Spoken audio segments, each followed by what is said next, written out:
Congressman Ron Paul, thank you for being with us. Thank you for having me. You are somewhat of a sensation among young people in this country. You've broken all records for web searches. You're on MySpace, Facebook, YouTube, I guess more than just about any other candidate. With all due respect, you're nice. 72 years old. How do you explain it? Young ideas. A fantastic idea about individual freedom and allowing people to do what they want and take care of their lives. Their lives belong to them, and get the government off their backs and offer them low taxes and make sure I never mess around with the internet. Don't tax the internet, don't regulate the internet. No, freedom is a very popular idea, and young people love it. And they're open ideas, and they like principled answers to our problems. And older people seem to be stereotyped. You know, they get set in their ways, and they're not as open to the ideas of freedom. Yet, to me, freedom is a relatively new idea. It was an experiment, you know, with our country, but we have forgotten about it. And I'm reminding them about this great experiment of freedom, and they love it. And I am just so delighted when I see the young people coming. They also seem to be attracted, among other things, to your position on the war in Iraq. You want to get U.S. troops out of there, not just get them out, but get them out as soon as possible. You're the only Republican running who has that position. Do you ever think there's something strange about the fact that you're the only member of your party running for president with that position? Yeah, I wonder where they've gone, because just think how much benefit the Republicans have had on the position I hold now. Just think, I remember in the early years when I was voting, Eisenhower was popular to stop the war in Korea. Nixon was the one essentially to get the Vietnam War over. Didn't do a very good job, but that was why he was elected. George Bush ran on my platform, or I'm running on his platform. You know, a humble foreign policy and no nation building, don't police the world. So I think they have forgotten their roots, and they're hurting for it. I don't know why they turn against these views that I'm expressing, which are Republican views. In all fairness, we should point out you're a libertarian as well. And what does that mean? Well, I see myself as a Republican, the old right position. I'm a strict constitutionalist, but that means that you're a libertarian if you believe in the Constitution. But the old right, the Robert Taft, policies were similar to mine. That's very Republican. So I don't think this should be strange to the Republican position. Matter of fact, I think that's why we're getting so much support. I mean, just the other day, after the debates the other night, we went to the University of Michigan. We had 2,000 people show up. So I think it's a very popular viewpoint for Republicans. And they love the idea that you can be conservative and still be against the war and still be for civil liberties, and then also for free markets and balanced budgets. So this is a very Republican message. On Iraq, as you know, the president, all your fellow Republicans say the U.S. has got to stay there in one form or another to fight Islamic extremism. Why are they wrong about that? Because our presence there makes extremism worse. We're more vulnerable to terrorism because we're over there occupying their country, and they resent it. Our military's run down. We've spent $500 billion. We've lost all these men and women. We've had 40,000 serious casualties, and all we can do is dig in our heels and say, well, we can't leave because there'll be chaos. We've created chaos. The longer we stay, the more chaos and the more expenses we're going to have. Do you think that if the U.S. left Iraq, pulled out of that region altogether, that the Islamic extremists would no longer be a threat to the United States? Is that what you're saying? It wouldn't be that simple, because just moving away, you'd still have the problems and the resentments. They're not going to dissipate overnight. But I'm talking about a non-interventionist foreign policy. The founding fathers taught us about it. No entangling alliance. Don't get involved in internal affairs. If you eventually did that in the Middle East, yes, we would be less vulnerable.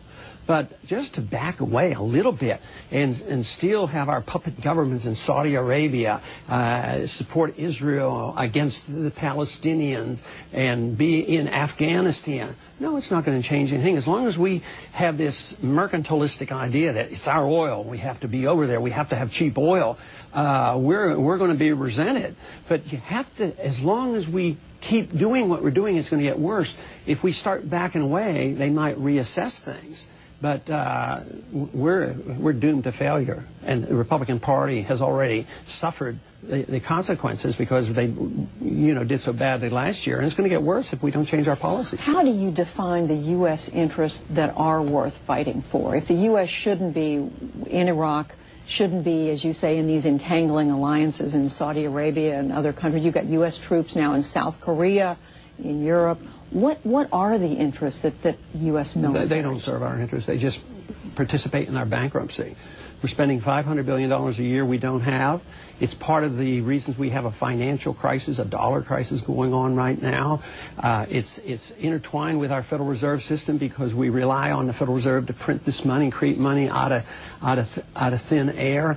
All empires end badly for economic reasons because you can't afford them. If you look out through all of history, eventually they collapse. And you may be militarily powerful, but eventually you undermine the finances. The Soviet system collapsed. I was drafted during the Cuban crisis. We thought we were going to have a hot war. We never did. The Soviet system collapsed, because they couldn't afford it and their system was non-viable. Our system isn't viable either. We can't have a current account deficit of $800 billion a year. We can't owe foreigners $2.7 trillion and think we can keep paying them interest and keep borrowing money. They'll quit doing it. And that's why the dollar's weakening.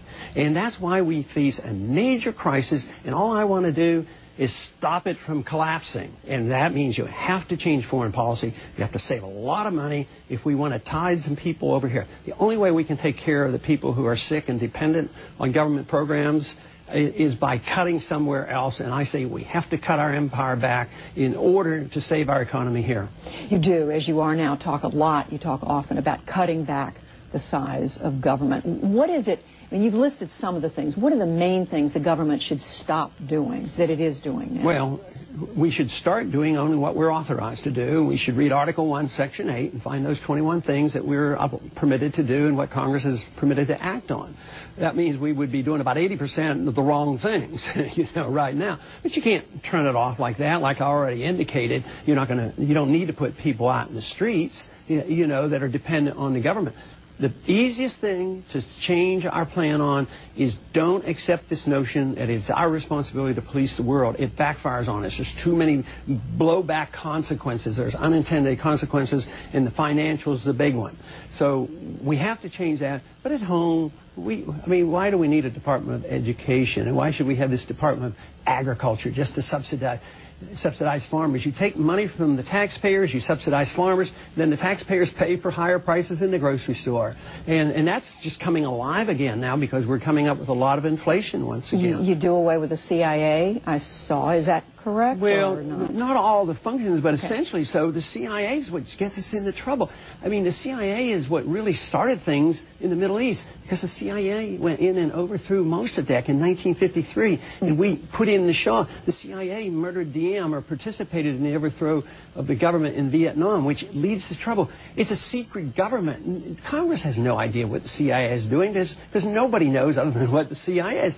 It is one thing that is not characteristic of a free society. You would also do away with the Federal Reserve, and you've mentioned the Department of Education and other things. You're not the first person to run for president who wanted a smaller government. Ronald Reagan, name comes immediately to mind. He was very popular as president, and yet even he had a very hard time getting government spending down in any serious way.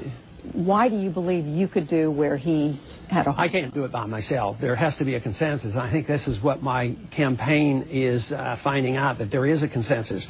People don't believe the government anymore. They think the government is that group of people who take money from us and pass it out in places like New Orleans and accomplish nothing. They don't see any success. They've given up. And young people especially don't expect to get any Social Security. So conditions are just ripe for this because we have an imminent bankruptcy coming on, and people are sensing this. This is why they quoted statistics the other night, like 70% of the people in this country say we're either in recession or going to be in recession, but nobody here in Washington knows about it. Nobody in Wall Street knows about it, but the people do, because there's something very, very strange going on, and it's the recognition that it's not working. And when it quits working, we have to have a new system.